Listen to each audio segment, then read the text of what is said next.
Mafia কুত্তার দল, একমাত্র তোদের জন্য আমি রাস্তাঘাটে কতগুলো অজাত বেজাতের সাথে পাগলামি করতেছি। তোদের জন্য বিশ্ব রোড হাইজাকারদের সাথে নিজের অস্তিত্ব নিয়ে লড়াই করতেছি। মাফিয়া কুত্তার দল, তোদের মৃত্যু অবধারিত। তোরা নিকৃষ্ট কুত্তার মতো মাইর খাইতে খাইতে মরবি, এমনকি তোরা ভীতু হয়ে মরবি।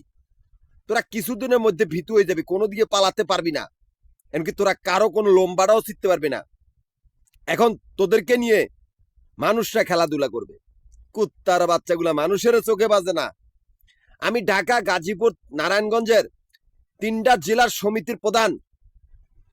আমারই সমিতির অফিস মিরপুর, নবাবপুর, মতিঝিল, এই 3টা জায়গার ভিতর আমার আবাসিক বাড়ি করার হোটেলের ব্যবসার হিসাব করা হয়।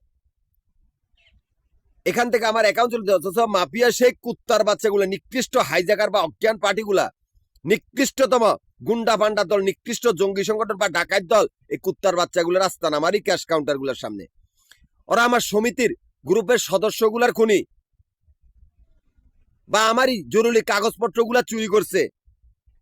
এই কুত্তার বাচ্চাগুলা, নিকৃষ্ট কুত্তার বাচ্চাগুলো, যাদের চোখটা পায়ের নিচে, যারা নিকৃষ্ট ধর্ম ব্যবসায়ী। আমাদের কোনো ধর্ম নেই বা আমরা কোনো ধর্মেরও অনুসারী না।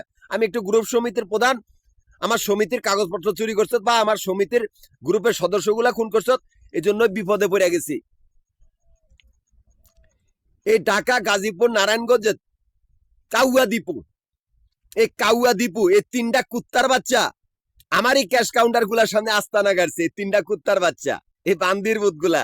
আমার একটা গানের কথা মনে পড়ে যায়, কেসা রাজা বসবো না হে মেরা গাঙ্গু তেলি, কাউয়া জেসা পাং ময়ূরকে আপনি দমে কিছে। এরা তোরা যত বড় পাঙ্কু বাজাস না কেন, আমার পায়ের না, আমার চাকরদের জুতা মোছার যোগ্যতা তোদের নাই।